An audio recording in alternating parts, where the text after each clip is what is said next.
karena mengingat betapa serasa sangat sulit sekali ya untuk mencari ekonomi, ditambah lagi dengan harga-harga yang serba melambung tinggi, selalu naik ya, gaji segini-gini aja gitu.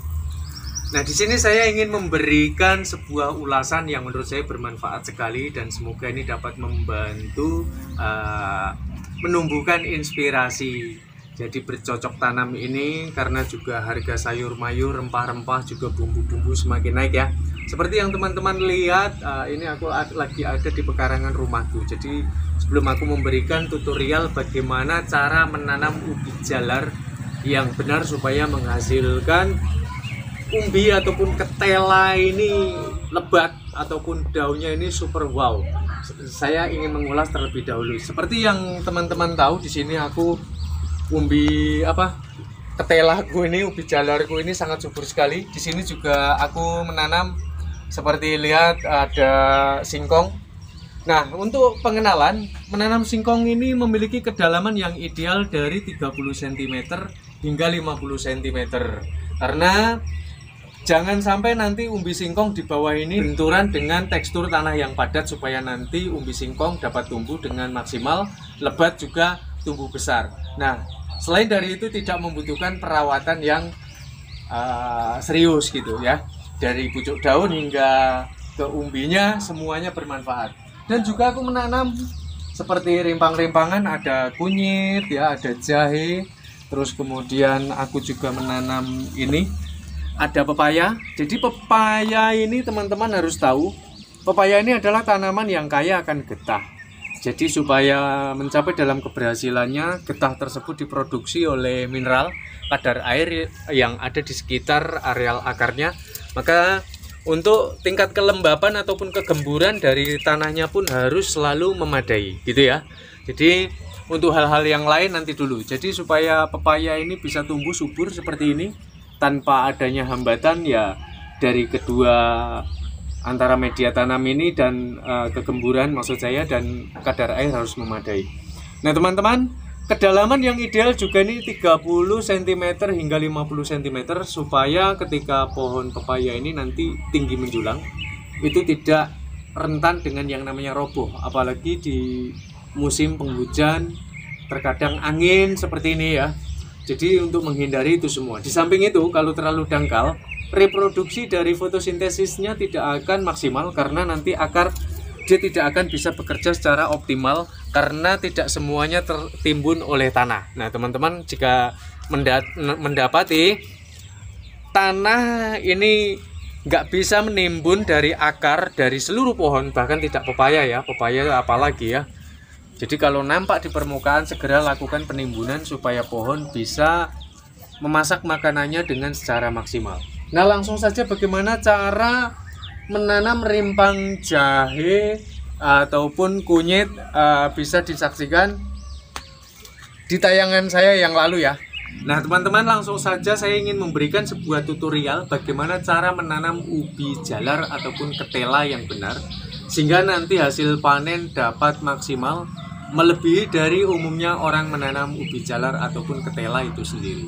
Tapi sebelum teman-teman ini menanam, sebaiknya pahami dulu jenis ubi jalar ini. Kalau kita petik gitu ya, getahnya suka keluar. Jadi artinya juga tanaman ubi jalar ini sangatlah menyukai dengan kelembapan karena semua diproduksi melalui getahnya, dari pucuk daun bahkan hingga ke umbi ataupun ketelanya seperti ini. Nah, di sini saya akan memberikan contoh bibit unggul itu seperti apa. Jadi saya akan memilihkan ya untuk teman-teman. Jadi cari seperti ini yang di ujung ya, cari ujungnya mana, dan kemudian kita mendapati seperti ini langsung kita pangkas. Lihat, jadi bibit unggulnya seperti ini teman-teman ya. Jadi jangan memilih batang yang terlalu bawah karena nanti kalau terlalu tua batangnya sudah dapat dipastikan munculnya akar akan sedikit karena akar ini akan update menjadi umbi ketela. Jadi kita mencari bibit yang usianya itu sedang, tidak terlalu tua dan tidak terlalu muda. Kemudian cari batangnya ini yang sudah gemuk, jadi jangan cari yang kurus ya. Dan lalu apa kalau menggunakan pucuk ini nggak bisa tumbuh bang? Jawabnya bisa, tapi nanti dia akan lebih berfokus terhadap kemunculan akar seperti ini kembali. Jadi jangan pergunakan di bagian pucuk seperti ini ya, lebih baik langsung kita pangkas. Nah, cara penyiapan bibitnya teman-teman harus tahu. Ini untuk daun-daunnya seperti ini haruslah kita buang secara menyeluruh. Jadi jangan sampai ada yang tersisa, supaya nanti akar ini dia tidak akan terbebani. Dia harus menyupport makanan bagi daun-daun yang harus dia penuhi makanannya seperti ini ya. Jadi harus kita gundulin. Dan rahasianya teman-teman, jika mendapati tunas seperti ini, lihat, ini adalah tunas muda, tunas yang boleh sudah pecah sedikit boleh ya, yang belum pecah seperti ini juga boleh. Jadi kalau nggak mau pakai arit, nggak mau pakai pisau, langsung pakai kuku juga bisa ya. Nah teman-teman, disisakan yang seperti ini ya. Nah seperti ini. Lalu berapa panjang yang ideal menanam bibit ubi jalar? Nah kita harus mengetahui. Jadi kalau terlalu panjang juga nggak bagus, terlalu pendek juga nggak bagus. Tapi kita lebih mencermati dengan ini. Karena munculnya akar, perhatikan, akar itu muncul berawal dari bekas pelepah tersebut. Jadi khususnya untuk umbi seperti singkong, seperti ubi jalar, semuanya bertumpu pada bekas pelepah ini. 1, 2, 3, 4. Jadi jangan terlalu banyak ya yang kita julurkan ke dalam. Maksimal ini 4 ini saja, dan 1, 2, 3, 4 ini kita munculkan di permukaan tanah. Jadi yang ideal adalah seperti ini. Perhatikan ya. 50% kita pendam di dalam tanah dan 50% kita munculkan di permukaan tanah supaya balance, seimbang antara jumlah akar yang akan dia tumbuhkan dan jumlah tunas-tunas yang akan dia suplai makanannya. Dan lalu berapa ini media tanam yang harus kita persiapkan kedalamannya ya.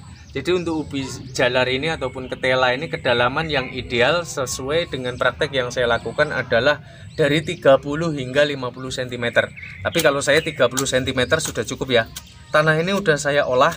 Jadi bagaimana cara menancapkannya? Ini sudah saya olah dari kemarin. Nah, ini saya sudah hidup ya, udah saya tanam dari kemarin ini. Ini untuk pertanda kalau memang tanahnya ini udah siap untuk ditanami. Ciri-cirinya seperti ini, bisa terkadang muncul gulma di samping-sampingnya. Nah teman-teman bisa perhatikan bagian ujung paling bawah, jangan sampai terbalik ya. Nah ini kita pendam, kita hujamkan ke bawah seperti ini. Lebih dalam, cara menanamnya ya sedikit miring seperti ini.